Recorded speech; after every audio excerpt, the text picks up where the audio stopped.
Israel ইরানের মাটিতে একাধিক হত্যাকাণ্ড, ড্রোন হামলা এবং গোয়েন্দা অভিযান পরিচালনা করেছে বলে মনে করা হয়। এই সত্যটি এই সপ্তাহে আবারও সামনে চলে আসে, যখন একজন ইসরায়েলি কর্মকর্তাকে স্পষ্ট করতে বলা হয়েছিল যে ইরানের প্রেসিডেন্ট ইব্রাহিম রাইসের মৃত্যুর সাথে তেল আবিব জড়িত ছিল না।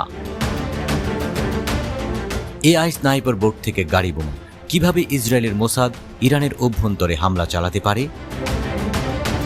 তেহরানের পারমাণবিক কর্মসূচি এবং ইসরায়েলকে লক্ষ্য করে সশস্ত্র গোষ্ঠীগুলির সমর্থনের কারণে ইসরায়েল ইরানকে সবচেয়ে বড় হুমকি হিসেবে দেখে। বিপরীতে ইরান নিজেকে ইসরায়েলের বিরুদ্ধে ফিলিস্তিনি প্রতিরোধের প্রধান সমর্থক হিসেবে দেখে। প্রেসিডেন্ট রাইসের মৃত্যুর পরপরই জল্পনা কল্পনা। এক ইসরায়েলি কর্মকর্তা রয়টার্সকে জানিয়েছে তার মৃত্যুতে ইসরায়েলের কোনো হাত নেই। তবে ইসরায়েলের মোসাদ গোয়েন্দা সংস্থা অতীতে ইরানের মধ্যে একাধিক হত্যাকাণ্ড ও গোয়েন্দা অভিযান পরিচালনা করেছে এবং এর মধ্যে কয়েকটি অপারেশনের বিবরণ একটি থ্রিলার স্পাই উপন্যাসেরই মতো।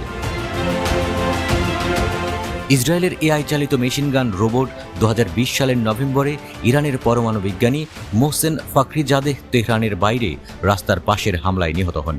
পশ্চিমা এবং ইসরায়েলি গোয়েন্দাদের মতে মোহসেন ফাখরিজাদে ইরানের সন্দেহভাজন পারমাণবিক অস্ত্র কর্মসূচির জনক ছিলেন।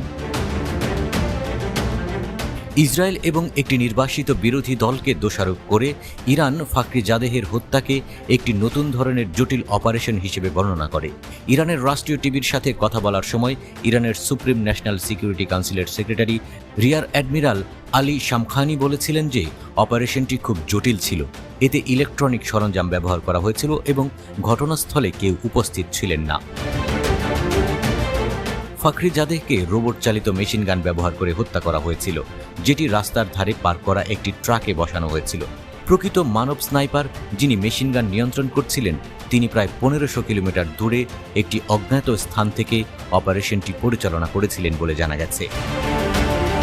ইরান এখন সংকটময় সময়। প্রশ্ন উঠতে শুরু করেছে, আয়াতুল্লাহ খামেনির পর এখন ইরানকে কে সামলাবেন? গোটা বিশ্বের আন্দাজ ছিল খামেনির পর ইব্রাহিম রাইসি আসবেন ইরানের সর্বোচ্চ ক্ষমতায়, কিন্তু সমস্ত পরিকল্পনা বাস্তবায়নের আগেই শেষ। কিন্তু সাজানো অঙ্কটা হঠাৎ যেন একটা নাটকীয় মোড়ে ওলটপালট হয়ে গেছে। হেলিকপ্টার দুর্ঘটনায় ইরানের প্রেসিডেন্ট ইব্রাহিম রাইসি সহ 9 জন নিহতের পর থেকে এই ঘটনা নিয়ে চলছে নানা ষড়যন্ত্র তত্ত্বের আলোচনা। ইসরায়েল ও যুক্তরাষ্ট্রকে এই ঘটনার জন্য অনেকে সন্দেহ করছে। তবে ইরানি সেনাবাহিনীর গঠন করা তদন্ত কমিটির প্রাথমিক প্রতিবেদনে এমন কিছু পাওয়া যায়নি।